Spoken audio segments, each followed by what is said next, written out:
Hi guys, welcome back to Solution Lab. On this channel, we provide you with every possible solution to a specific problem.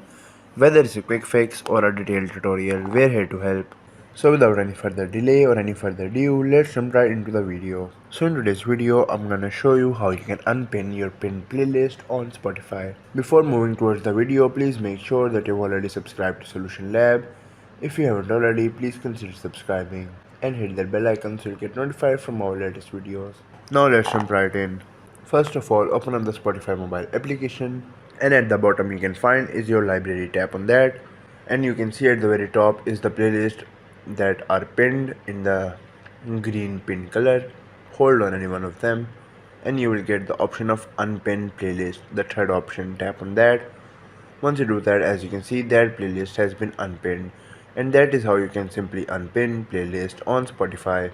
I hope this tutorial was helpful and informative. If it was, please give it a thumbs up and consider subscribing to Solution Lab for more helpful tutorials.